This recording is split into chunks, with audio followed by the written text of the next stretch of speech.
जैसा मोती ओस का ऐसी तेरी आवे, गरीबदास कर बंदगी भाई भौर न ऐसा दाव, ऐसा दाव, ऐसा मौका, ऐसा चांस मनुष्य शरीर और फिर ये तत्व ज्ञान, और अब भी तुम पीछे रहोगे। कहते फिर परमात्मा ना संभाले तुमने कई हजारों वर्षों तक, हजारों युगों तक नहीं संभालेगा, क्योंकि आप रिजेक्ट कर दिए जाओगे कि इतना कुछ होने के बावजूद भी, और फिर अपनी अज्ञानता और अपने ही ज्ञान के ऊपर आधारित होकर के अपने आप ही चले। संत की एक भी नहीं मानी, क्यों कुछ दिनों के बाद परमात्मा इतना सुख दे देता है, यूं सोचा है बस मौज माजरी है, और ऐसे ही होना था। नहीं, यही भूल समाप्त कर देना कि प्रभु के चरणों में आने के बाद जो आपने पुण्यदान किया है, ये हो सकता है आपका इस जीवन भी चल सके और एक दो जीवन और भी चल सकता है, इतना पुण्य हो जाता आपका। लेकिन जिस दिन से आप संत से विमुख हो जाते हैं उसी दिन आपका फुल स्टॉप हो जाता है।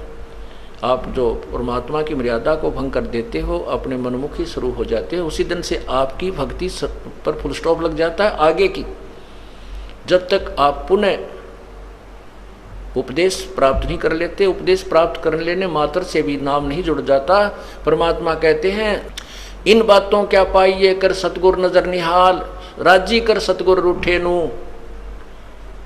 ठीक है, कोई भक्त है पहले लगा हुआ है, फिर उसने बीच में बकवाद कर दी, दोबारा भी चौथा भी नाम ले जाता है। जब तक इस दास हृदय से उसको उपदेश नहीं देता, तब तक उसका पुनर्नाम सब नहीं जुड़ पाएगा। ये मेरे बस की बात नहीं, ये परमात्मा की ही प्रेरणा अंदर से होती है। नाम अवश्य दे दिया जाता है, क्योंकि हमारा स्वभाव है कि हो सकता है ये बालक फिर सुधर जाए, बच्चा भगवान का। तो इसलिए कहते हैं राजी कर सतगुरु रूठे नू, यानी अपने सतगुरु, मान ले आपसे गलती हो जाती है, सतगुरु क्यों रुष्ट होते हैं? क्योंकि आप विद्यार्थी, वो विद्यार्थी से टीचर रुष्ट होता है जो कोई भी मर्यादा नहीं निभाता, बार बार समझाने के बाद भी शरारत करने से बाज नहीं आता, तो वो उससे रुष्ट होता है। ऐसे ही परमात्मा का मार्ग है, आप विद्यार्थी हैं, ये दास आध्यात्मिक टीचर है। आपके हित के लिए आपको समझाया बुझाया जाता है, गलती करते हो आपको धमकाया भी जाता है, आपके भविष्य को मध्य नजर रखते हुए। निदास का कोई लेन देन नहीं। अब जो बच्चे परमात्मा से विमुख हो गए, नाम ले रखा था, गलतियों पर गलतियां की, हमने उनको धमका दिया, उनका नाम काट दिया गया यहाँ से, इस विद्यालय से, तो वो बाहर चले जाते हैं अपने दूसरे क्षेत्र में या दूसरे संत के पास, या जैसी पूजाएं जिसको पहले करते थे वो करने लग जाते हैं। और वो कहते हैं हमारे ताज भी ठाठ हो रहे हैं, हमने तो उनको छोड़ दिया, उस नाम को भी, संस्था को भी छोड़ दिया, और कहते अब हमें कोई हानि नहीं हो रही है। पुण्यात्माओं, आप जब तक आपका नाम जुड़ा है, आप कोई गलती करते हो, परमात्मा आपको झटका देता है एक आधा हल्का सा, ताकि तुम सुधर जाओ, सावधान हो जाओ, आगे गलती ना करो। और जब यहाँ से विमुख हो जाते हो, आपका नाम कट जाता है, आप चाहे सत्संग में भी आते रहोगे, परमात्मा आपको स्वीकार नहीं करता है, तो फिर आपके ऊपर झटके नहीं आएंगे, आपको केवल वो काल पुण्य देगा जो आपका दे रखा है।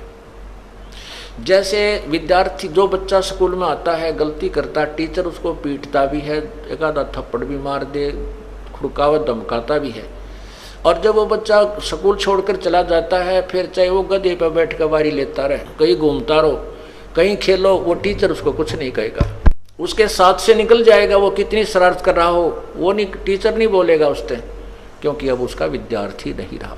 इसी प्रकार जो अनजान व्यक्ति यहाँ से चले गए, उनको पूर्व जन्म की जो यहाँ रहते हुए और इस जन्म में भी जो पुण्य किए, भक्ति की, वो काल उनको अवश्य देगा, और उसके कारण वो ठाठ करते नजर आएंगे, और हो सकता है इस जीवन में कोई हानि भी ना हो, क्योंकि उनको पीटेगा नहीं अध्यापक, क्योंकि वो अब विद्यार्थी नहीं रहे और अपना जीवन बर्बाद कर रहे हैं। फिर मजदूर लगेंगे जो विद्यार्थी विद्यालय छोड़कर चले जाते हैं टीचर के धमकाने खुड़काने से, तो वो सफल नहीं हुआ करते।